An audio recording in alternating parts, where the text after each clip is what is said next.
მოდი ვნახოთ მიუნხენის გარიგება. აი ეს გახლავთ მიუნხენის კონფერენცია 1938 წელს, სადაც დიდი ოთხეული შეიძლება. ვინ იყვნენ ესენი? ფაშისტი ბენიტო მუსოლინი, ნაცისტი ადოლფ ჰიტლერი, საფრანგეთის პრემიერ-მინისტრი ედუარდ დალადიე, ხედავთ? ეს არის საფრანგეთის პრემიერ-მინისტრი ედუარდ დალადიე და დიდი ბრიტანეთის პრემიერ-მინისტრი ნევილ ჩემბერლინი. ესე იგი, დიდი ოთხეული შეიკრიბა მიუნხენში. ორი ერთ მხარეს, ნაცისტი და ფაშისტი მუსოლინი და ჰიტლერი და აქეთ უკვე საფრანგეთის პრემიერ-მინისტრი ედუარდ დალადიე და ნევილ ჩემბერლინი. რა მოხდა მიუნხენის კონფერენციაზე? ეს იყო მიუნხენის გარიგება. სადაც მოხდა ასეთი რამე, რომ ნევილ ჩემბერლინმა და ედუარდ დალადიემ ჰიტლერს განუცხადეს ასეთი რამე, რომ ჩვენ გადმოგცემთ ხალხო, ესე იგი, სუდეტის ოლქს, ჩეხოსლოვაკიისგან გადმოგცემთ ჩვენ სუდეტის ოლქს, მაგრამ სანაცვლოდ შენ დარჩენილ ჩეხოსლოვაკიის ნაწილს არ შეეხები, არ დაიპყრო. ისე ერთ რაღაცას დააკვირდით. აქ ვისი საკითხი წდებოდა? ჩეხოსლოვაკიის საკითხი წდებოდა და ჩეხოსლოვაკიის დელეგაცია, რომელიც რომ გვერდით ოთახში ისხდა ხალხო, არც კი შეეკითხა ფაქტურად არ ნადისქობნები, ისე აძლევდნენ ჰიტლერს და ისე სთავაზობდნენ ჩეხეთის ტერიტორიას. ხვდებით? არც კი შეხედია. ანუ იგივე მაშინ ჩეხოსლოვაკია იყო რა. მერე გაიყოფა ჩეხეთიც არ გაიქნება, სლოვაკეთიც არ გაიქნება. ჯერ ჩეხოსლოვაკიის მადრიდს ვახსენებდი. კი ბატონო. ესე იგი ჰიტლერმა ხალხო ამ ყველაფერზე გამოცხადა, რომ დიახ, მე გადმომეცით ესე იგი რა, სუდეტის ოლქი ჩეხოსლოვაკიისგან, ჩემი მოთხოვნებისგან ეს იქნება უკანასკნელი. ეს ხალხო იყო ძალიან დიდი გამარჯვება ანტანტის ქვეყნებისთვის. რატომ? იმიტომ რომ ჰიტლერის აგრესია ხალხო, საბოლოოდ ესე იგი შეაკავეს. ჰიტლერმა მოაწერა ხელი ფაქტობრივად რომ რა, ის დარჩენილ ჩეხოსლოვაკიას არ შეეხებოდა და ფაქტობრივად მისი მოთხოვნებიდან ეს იქნებოდა უკანასკნელი. მიუნხენის კონფერენციიდან ხალხო, როდესაც ნევილ ჩემბერლინი დიდი ბრიტანეთში დაბრუნდა, აეროპორტში ხალხი მას როგორც გმირს ისე შეხვდა.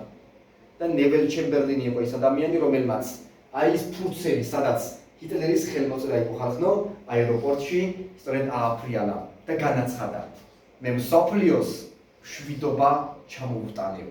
დიახ, აი ასე განაცხადა ნევილ ჩემბერლინი, მე მსოფლიოს მშვიდობა ჩამოვტანებ. მაგრამ რა მოხდა? აქედან ერთი თვის თავზე ხალხო, ადოლფ ჰიტლერმა ჩეხეთის პრეზიდენტი ედუარდ ბენეში თავისთან დაიბარა და უსიტყვო კაპიტულაცია მოსთხოვა. ბენეში სხვა ფაქტორი არჩევანი არც ჰქონდა, იმიტომ რომ უკვე ჩეხეთის საზღვრები უკვე გადალახული ჰქონდათ გერმანული ჯარისკაცებს, უკვე ჩეხეთს იპყრობდნენ და ამიტომ ედუარდ ბენეშიმ უსიტყვო კაპიტულაცია გამოაცხადა გერმანიასთან. ამიტომ ყველა მიხვდა, რომ ადოლფ ჰიტლერის ზოგადად მოთხოვნებს ბოლო ნამდვილად არ ეკნებოდა და ნევილ ჩემბერლინის დაშოშმინების პოლიტიკამ აზრი დაკარგა ხალხო.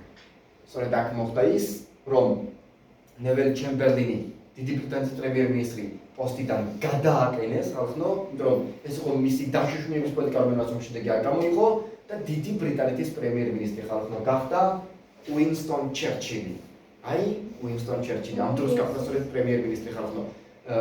ნევილ ჩემბერლინის შემდეგ, რომელიც სხვა დიალოგს წარმართავდა გერმანიასთან და ჰიტლერთან. აი სწორედ უინსტონ ჩერჩილის ცნობილი სიტყვები გახლავთ ხალხო. ინგლისს ჰქონდა არჩევანი ომსა და სირცხვილს შორის, მან სირცხვილი აირჩია, ამიტომ მიიღებს ომსაც. დიახ, უინსტონ ჩერჩილი მისი წინამორბედის ჩემბერლინის დაშოშმინების პოლიტიკას სირცხვილად მიიჩნევდა, ამ დათმობებს სირცხვილად მიიჩნევდა და ესე იგი, ეს სირცხვილი უკვე დიდმა ბრიტანეთმა ჭამა და ამიტომ ამ სირცხვილის სანაცვლოდ ომსაც მიიღებსო. დიახ, ყველა მიხვდა, რომ ესე იგი, ჩეხოსლოვაკიის დაპყრობის შემდეგ მეორე მსოფლიო ომი გარდაუვალი იყო და ყველა გრძნობდა, რომ გერმანიის შემდეგი მიზანი აუცილებლად იქნებოდა პოლონეთი. და უკვე პოლონეთზე თავდასხმით ხალხო დაიწყება მეორე მსოფლიო ომი. რასაც თქვენ უკვე იმიტირებული გამოცდის შემდეგ გაიგებთ. აუ ცოტა იგვითხრა. აი ეს არის მიუნხენის გარიგება, ეს არის მიუნხენის კონფერენცია, ეს არის დაშოშმინების პოლიტიკა ხალხო, რომლის ავტორიც დიდი ბრიტანეთის პრემიერ-მინისტრი ნევილ ჩემბერლინი გახლავთ და აი ამით იწყება ხალხო მეორე მსოფლიო ომი. მაგრამ